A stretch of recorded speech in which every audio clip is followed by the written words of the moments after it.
am your host, Denise Newsom, and here on the Denise Newsom Show, we give exposure where exposure is due.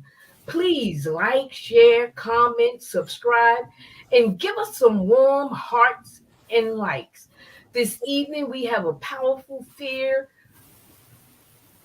God-fearing man, a former honor roll student, Antoine J. Murphy, who went from addicted to death to addicted to life.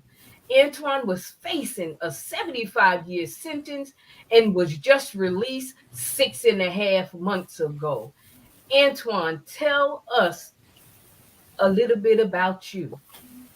Well, thanks for having me, Denise. Where do I start? I grew up in Racine, Wisconsin. People may not have heard of that city, but it's located in between Milwaukee and Kenosha. I grew up in the inner city, poor, back when food stamps was a thing. I grew up as you mentioned, an honor roll student. I made straight A's. I skipped half the 7th grade, but we moved around a lot. So everywhere I went, I was the new guy, which got me picked on, and I was skinny. So I heard you so skinny, you hula hoop through a Cheerio thing all the time. You can hang light on Dorito jokes. So I was ostracized a lot as well. I was referred to as light, bright, and damn near white, if I can say that. And so I felt like Rudolph. My nose turned red in the wintertime. Like I said, I didn't get to join in reindeer games, if you will. The heart of a kid is to play. And so I wasn't able to play with the other kids for my intelligence and my lighter skin. So I pretty much stayed in the house doing homework. I guess that helped me be smarter. By high school, after I skipped half the 7th grade, the picking on took a new level. So now I was referred to as the smart one. By high school, the same kids went to school with me, a little rough high school called Washington Park. And so I was picked on by gang members, pushed into lockers, had books knocked out my hand. And, I still remember the last time I made honor roll was first semester of 9th grade, because I made a decision to stop making honor roll so that I can stop getting picked on. Right. Wow. So our topic is the topic is addicted to death. Out of all the things you could have been addicted to, why death? Well, that's not something I consciously came up with. That's something that God showed me along the way when I was incarcerated. I did 23 and a half years. So during that time, I did a lot of soul searching, a lot of God found me. I didn't find him. So when he got a hold of me, he just spoke to me. I kept getting letters saying, you should write your story, write your life story. You should tell your story. Your story deserves to be out there. And it's like, okay, I didn't know where to begin. So I started just examining my life and what happened to me, the nuances of things, and looking at, like I said, giving up on myself. So that was deadly. So like my addiction was no different than anybody else's, because whatever addictions we have is death. We may view it as life, but it's actually death. So people who smoking crack, addicted to death, people chasing women, addicted to death. No matter what you're addicted to, it's actually death. And we know in the Bible say Paul addicted himself to the ministry. That's different. But like I said, everything I doing was an addiction to death. God showed me since the Garden of Eden. That's where the addiction to death started, when they, figuratively speaking, bit the apple. That's when the death thing started. He said, hold on, you're going to die from here on out. So being already conditioned to die, we chase things that die as well, if that makes sense. Right. So you said that God found you. Yes. How did God find you? Sort of like my story is similar to Paul. Paul was going to persecute Christians when, of no fault of his own, God got a hold of him. So I was going to commit a crime while I was in prison. I had the idea to hurt somebody. I concocted the way to hurt the person. And while I was, I believe sometimes you do things you don't necessarily want to do. You just feel like you have to. And so that's how I felt like I got to hurt this guy. I got to send a message to the rest of the incarcerated community. Leave me alone. I weigh 100 pounds, but so that gets me victimized a lot or tempted to. So I always have to defend myself and I get sick of it. Like just getting my respect as a man. The guy wasn't doing that. So I'm like, you know what? I'm going to make him an example. While I was in the process of getting ready to do it, I was writing letters in my mind like, man, I had just turned 24 years old, 2003. Like, man, I'm going to spend the rest of my life in prison after I hurt this guy. So I start telling myself, you know what? Life ain't worth it. Who cares? He got to learn a lesson. And so in between that, I was in tears, literally like, man, I got to just tell my mom, don't come see me. I was cussing people out. Like, I'm just going to tell everybody, leave me alone. I'm just going to go to the feds and spend the rest of my life in prison and die here. And I don't want no love. I don't want nothing. I'm just going to be a hateful person. That's how I'm going to do the rest of my life in prison. And in between those tears, I still remember I was sleep covered up to make sure ants don't get on me because they got ants in prison that I was in. And I remember I was in tears and literally a wave of air came over my body while I was laying on the floor because you sleep in the floor. And I remember the tears went away. And it was like, I was like, what just happened? It was like, trust me, you'll be all right. I'll never forget those words. Like, trust me, you'll be all right. And I'm like, who said that? And I remember the voice said, it was me, God, the author of the Bible. And along with that, somebody had sent me a Bible for my birthday. And I had it on the stool. And I only used to read it to argue with him about it. You know, I was of the thing like, I'm not going to believe in no white man's God. I don't care. You know, I didn't want to necessarily be Muslim either, but I'm like, I'm not going to believe in the white man's God. That was my stance. But that moment on, it was July 23rd, 2003. I'll never forget it. That changed my whole life completely. Wow. And you were young. You were 18 years old when you got arrested? Yes, I was 18 years old and 60 days to the date. Wow. Yeah. And it sounded like, by hearing you talk, like you were angry. I was.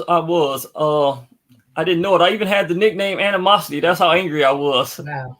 Okay. You know, my thing was my motto became straight hate. And I took the Muslim saying, the hate that hate produce. And so that's what I told people. When they ask me why your name Animosity, it's like, I'm the hate that hate produce. And I hate you because I hate me. Or I'd be like, I hate me because I hate you. And that was my whole thing. I was on the verge of getting tattoos of demons. I came close to getting horns tattooed on my forehead. Thank God I didn't, but that's how close I was and how demonic I was, if you will, before God got a hold of me.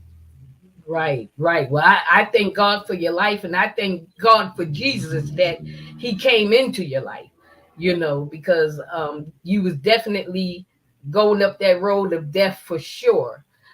What are some of the ways you personally pursued death, like other ways?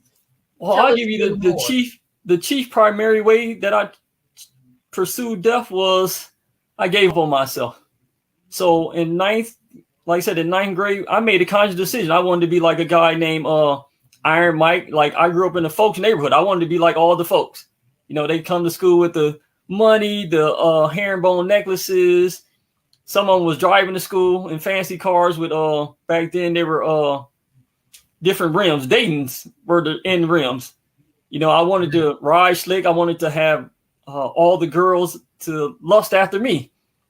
You know, so that was my chief aim. Like, I didn't like my name either.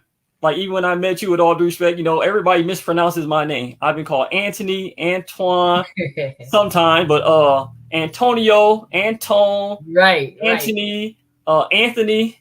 Right. Pronounce it. It's Antoine.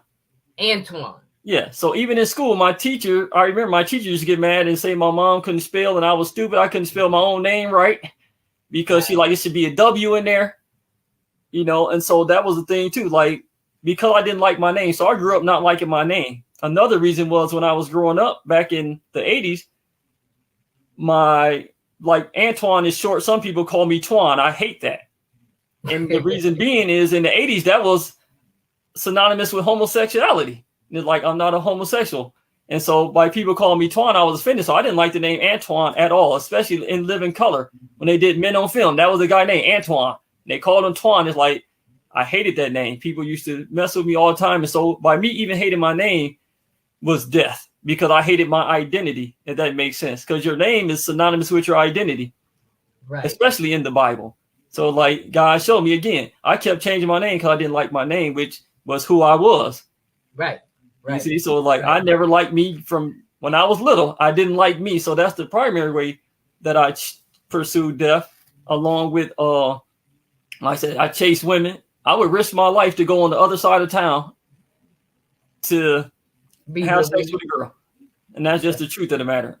I didn't care about getting robbed, shot, or killed. It's like, you know what? Chasing women was everything, but that's death. That doesn't necessarily bring life to anything. It can bring new life, but it can still be deadly if you got wrong parents. Right. True. And just talking with you and speaking with you, it sounds like that it was a lot of anger even before you was 18. Is it like something that took place in your childhood or no?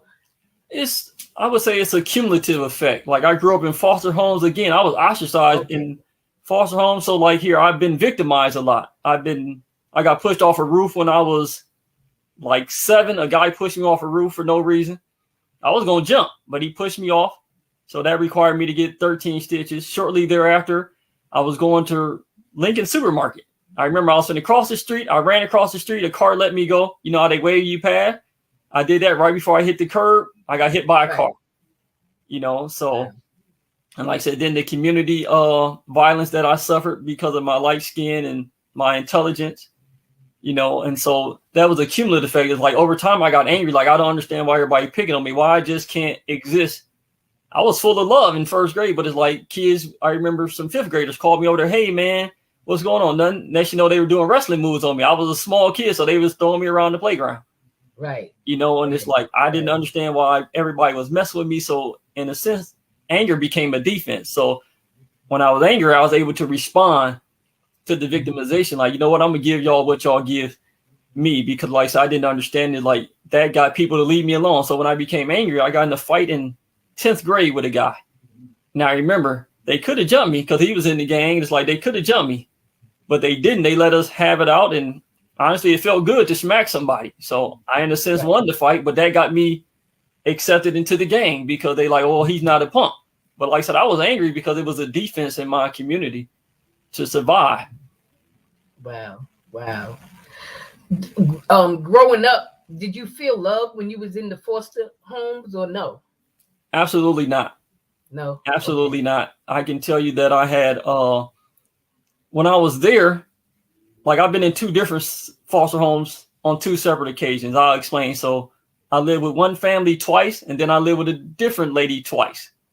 Okay. And so with the first couple that I lived with, it was a lot of abuse. It was a lot of physical abuse, whereas like I used to get my mouth washed out with soap, but the only thing is they would hang me upside down in the sink. And one person, the wife banging my head in the sink while the guy shoving soap in my mouth. But then they would give me a Klondike bar, which give a new definition. What would you do for a Klondike bar? I would suffer child abuse just to get sweets, and that didn't make sense to me. They would have us pick our own switch. And then the guy would take like 10 minutes to take his little red pocket knife, and he would shave the ends of the tree and twist it together and whistle and tell you how good he's going to give you a beating. Right. So eventually, to the best of my knowledge, they eventually got arrested the second time we lived with them. Then when I lived with another lady, it was more of a let me ask you this. Let me ask you this. You said when we lived with them, so you had a sibling with you? Yes, I had 2 brothers with me the first and second time. And then by the time I went to another foster home, I had another little brother. And so we all went through the same thing. I just remember my accounts. Right. Are they your biological brothers or yes, your biological yes, brothers? Yes, because none of the foster homes had other children present. Okay. And like I said, when I lived with the single lady, it was more of I was just a paycheck. So I understand she get paid to take care of me. And I was 8 years old, but like I said, I was smart. So I understood she get paid to take care of me, but she wasn't taking care of us. It was more of we got hand-me-downs, thrift clothes. I was called a heathen every day by her friend. You ain't nothing but a heathen. You going to hell. So remember, I'm 8, and I was already told I'm going to hell. You see? So I didn't understand the concept of God. I was made to go to church, but at the same time, they tell me I'm going to hell because I'm so bad that God don't want me. So that affected me. And like I said, no Christmas, no birthdays, nothing. Right. No hugs, no kisses, none of that stuff. Right. My heart goes to you on that, on that note. I know a lot of people that have gone through that, but I thank God for Jesus for your life, that you can be inspiration to other people. So, have you gone to counseling? Have you taken any counseling or anything? You Yes, and your siblings.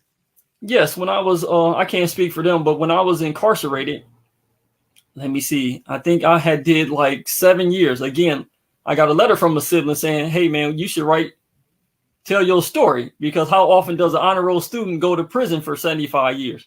And I Right. literally went to prison I graduated June 8th, 1997. I went to prison September 11th, 1997. Wow. You see, and so I was voted most likely to succeed. So it was like, you should tell your story. But I felt like, okay, I need to put my story out there. And I started going to therapy to kind of rehash my story and understand how I was. And so I met with a doctor. Her name was Andrea Nelson at Columbia Correctional. And they call it Portage. And so a lot of things came out there, and I was trying to get a copy of my school records and get documentation to put in the autobiography to prove, like, I'm not making this stuff up. These things happen. These foster parents went to jail. I did this many years in foster home. And so during therapy, I learned a lot about myself and why I did And things. what did you learn about yourself? The primary Name thing I some learned things about you learned. the primary thing I learned is that I was addicted to giving up on myself. That's a primary thing I learned. Yeah, that's what it was. Like, everything started when I gave up on myself, and all it took was me to get angry, and I would give up on myself.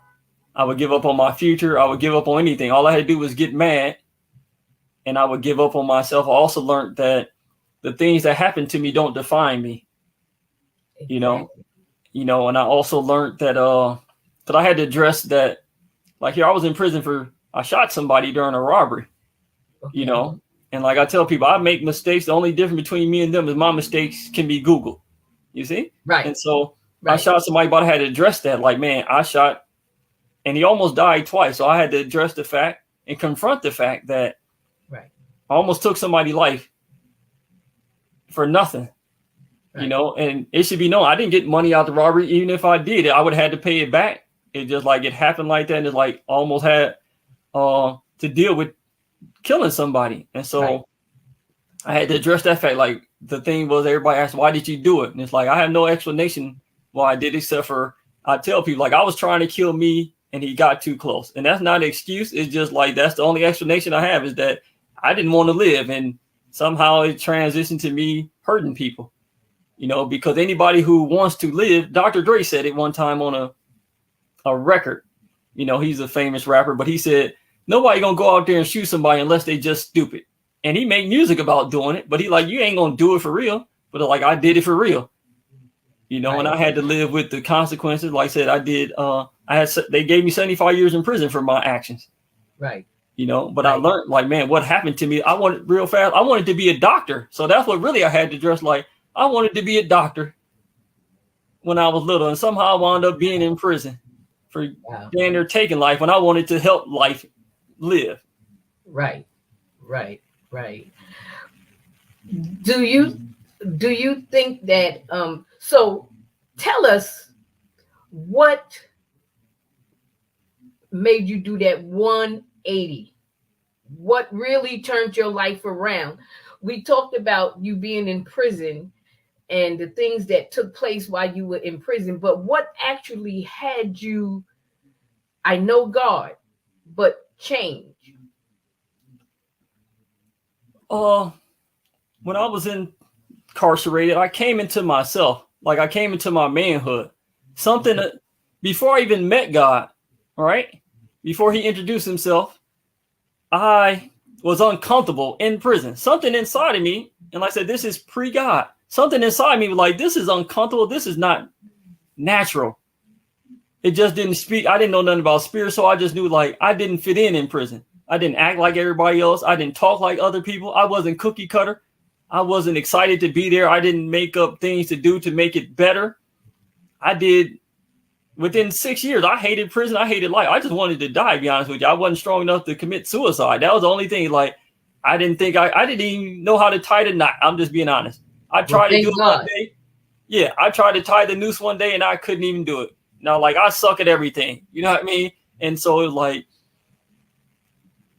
what happened? And so the real thing happened in, let me see, because I keep journals, so I know dates. Yes. It was June 3rd, 1999. I got a letter from a guy named Tyrone Cross. I'll give him a shout out. But he was my next door neighbor when because I started off in juvenile prison, as they call it. Right in my hometown. So that messed with you. I was in a prison in my hometown that my mom lived 2 blocks away from. I can't describe the feeling of being in the prison that you watch be built. Yes. You see, you watch a prison be built, never thinking you're going to be in it. Right. And the whole time I'm walking around the courtyard of the prison, I know what street I'm on the outside, if that makes sense. So like Hinkle Memorial Drive, Hinkle Hamilton, Hinkle this Albert Street, and I forgot the other street, but it's like I'm literally incarcerated in my own community. In your own community. Damn, I watch me built like nobody know what that's like. You can smell the barbecue. It's like being so close yet so far. Yeah, and you can smell the barbecue yet so far. Cooking across here. You see people while you're on the prison bus. They throwing up signs and hey and waving at you, and it's like, so that was one thing, But back to the letter, when Tyrone Cross wrote me, like I said, I just met him in prison. I got in a fight, went to segregation. He wrote me a letter and told me, man, I'm disappointed in you. You know, he held me accountable, which nobody had did the whole time I was incarcerated. Nobody told me. He told me I might can go home. He's like, what would you do if they let you go home? I'm looking like I got 75 years. I'm not going home. My release date was 2072. This is 99 when he wrote me the letter. Like, man, I'm like, I'm not going home. But he said, if they let you go, what would you do? And that day, I remember I had a single cell. I walked back and forth like, what am I good at? I can't be a doctor. I'm incarcerated. No way I can be a doctor. So I just start, like I said, again, soul searching. I start walking in my cell by myself and like, what am I good at? And I remember that what came to me was that right before I got incarcerated, I had went to Chicago. And a friend was like, well, the guy liked how y'all dress, me and my brothers. And like, he wanted to give us our own clothing line. We just had to come up with a name. And I remember when he told me that, I had the notebook. Like I said, I'm introverted, so I spend a lot of time by myself. But I remember trying to come up with a name for a clothing line. But I wanted to represent the gang that I hung with. So I'm trying to talk slick, and it's like, it hit me though. Like, you know what? Always wanted to draw. I'm like, you know what? I'm going to have my own clothing line. That's what I'm going to do. I said, if they ever let me out of prison, I'm going to have my own clothing line. I remember that day. I still have the drawing somewhere, but like I said, I remember the date, June 3rd, 1999. I started drawing. I didn't know how to draw a t-shirt or anything, but that's what I started doing. I started trying to figure out how to draw t-shirts, how to draw clothes. Right. I didn't have a name. I just was like, you know what? I'm going to figure something out. And that was the initial spark, the light. Like I tell them, it was no light at the end of the tunnel. I drew one. Literally, I drew a light at the end of the tunnel. Right. Right. Yes. You have 2 clothing lines, right? Don't you have 2 clothing lines or? I have several out right now. It's just in the beginning stages. Like I had this, the God made stuff I'm working on, but there's several God made clothing lines. It's just we God made university. So there's 5 of them. We God made university.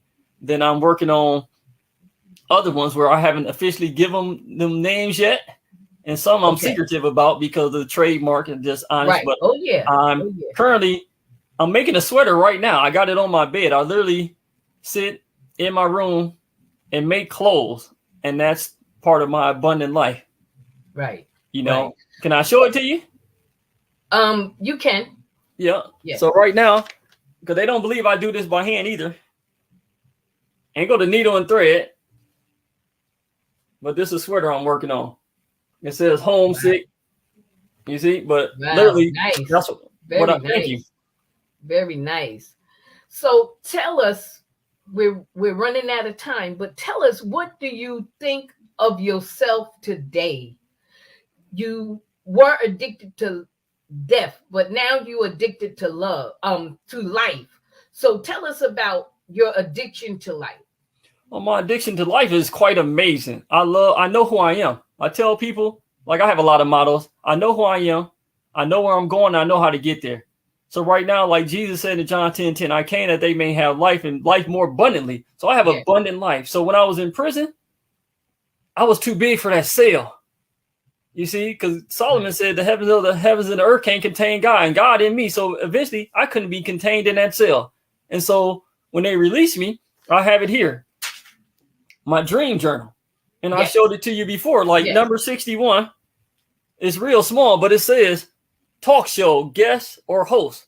And so this is my dream journal. And right here, I got 100 things. They can't see it, but these are all dreams God is going to accomplish through me.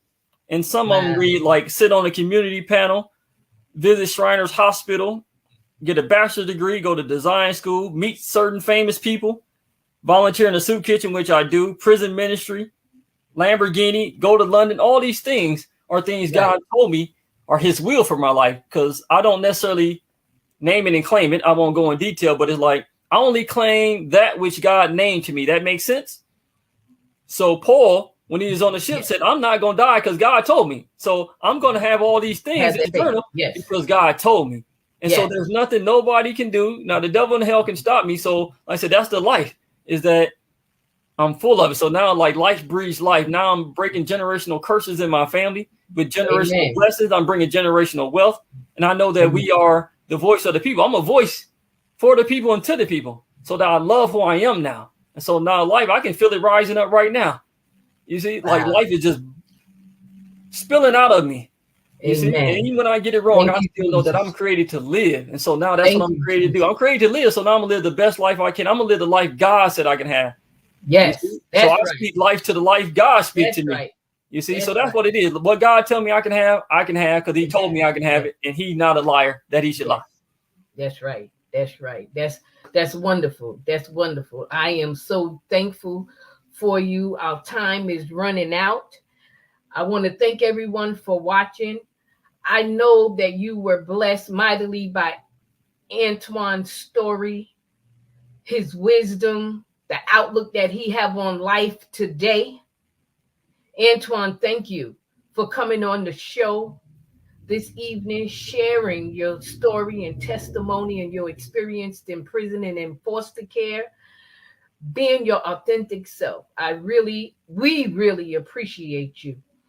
And I will definitely have you on the show again. Stand firm. No matter what, you stand firm on God's promises, just as you say, and you will be all right, no matter what. No matter what it looks like, no matter what anybody think or say, you know God. You know to stand on his promises. I am going to ask the audience, and I never did this before, but I wanted to see if anyone would. He just got home, and Antoine just got home like 6 months ago. And I wanted to see, and it's up on the screen, if you would be a blessing to him financially. He can definitely use a financial blessing. Join us next week. We have author Robert A. Vilmo. He was on October 11th, and this is going to be part 2 of my journey in listening to God's voice and influencing people's lives. You do not want to miss this man of God. He was on October 11th. If you didn't see that show, go back and watch it. Watch the replay. God bless. Stay safe. I love you. Check out my website, DeniseNewsome.com, and I will see you next week. You just need a little more time.